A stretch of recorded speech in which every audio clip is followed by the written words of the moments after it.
What is your dream?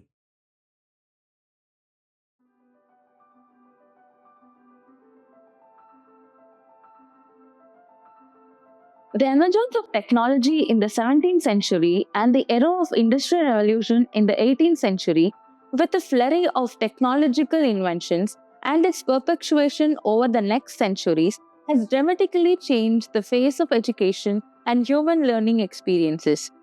Education played along with the technological developments, evolving from clay tablets, books to audiovisual medium, and the all-new digital ages at the turn of 20th and 21st centuries. In this video, we will take a look at the after Middle Ages evolution in educational technology. A picture is worth 1,000 words. Nothing comes closer to seeing that thing in front of your eyes. The art of photography in its basic form existed since 500 BC, from the time of Aristotle.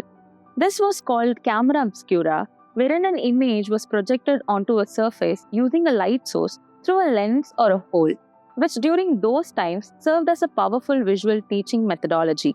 The first sophisticated form of camera obscura was invented in 1650s by a Dutch scientist, Christian Huygens.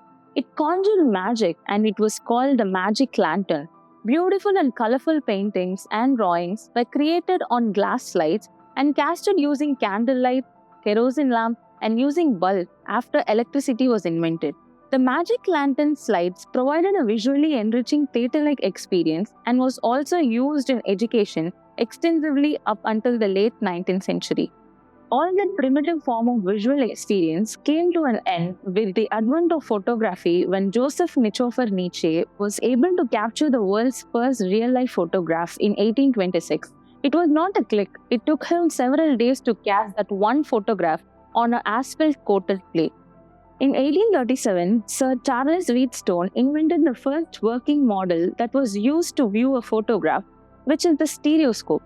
With two similar images placed inside and viewed through a stereoscope, it provided 3D depth, which enabled the students to view visuals of many kinds that weren't possible earlier.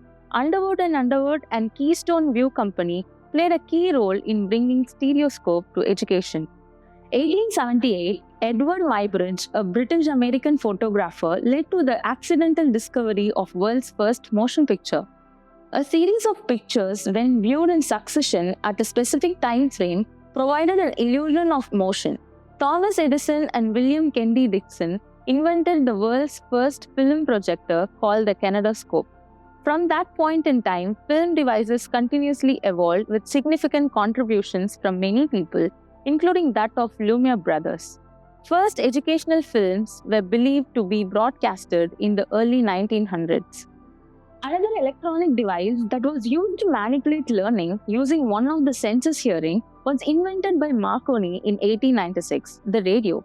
In the 1920s, after the launch of BBC, education was also imparted through radio. In fact, it was widely in use. Because of its portability and ease of use, radio had its fair share of usage in teaching arena. It served as a support educational medium, disseminating knowledge and information. The lessons were broadcasted over 30 minutes to 1 hour sessions comparable to modern-day podcasts.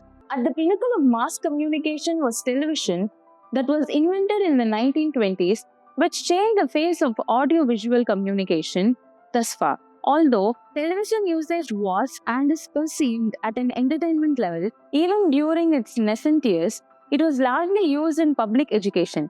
It gained mileage in 1950s and 60s, education became edutainment.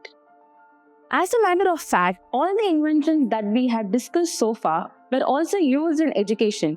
But one invention that was uniquely aimed at improving effectiveness of learning was developed by an educational psychologist, Sidney L. Pressey, in 1924, the teaching machine, which offered drill and practice to the students without the involvement of a teacher, the first of its kind, a self-paced learning model. The teaching machine reveals a question and the student has to press one of the 4 keys, which entails a correct and incorrect answers. The machine records the student's input and reveals the next question. Once the test is completed, the score is passed on to the teacher to evaluate and address the areas the student was weaker.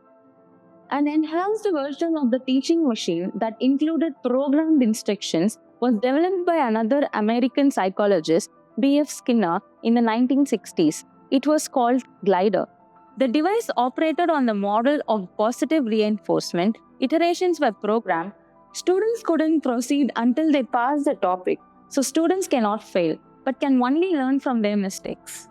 And by far, the best of any human invention that would unbelievably transition the way humans live so far and also education was invented: computer. Although computers in its nascent form existed since the 1930s, it came to limelight in the late 1970s, and the computer-based instructions were prevalent in the 80s and 90s. And with the advent of internet, multimedia technologies, evolution of mobile phones, the new era of digital education was born at the end of 20th century. Becoming immersive from digital is fully under swing. The next promising technology that is already making its rounds is the extended reality, comprising augmented reality, virtual reality, and mixed reality. Since its rudimentary origins in the form of Sir Charles Wheatstone's stereoscope, this technology has grown exponentially. The possibility of these technologies in the education sector is beyond imagination and is going to usher in a new era of learning possibilities. What would be the future of education? It is believed that AI and machine learning in its fully formed stages is going to produce miracles in education. The future of learning and development is exciting.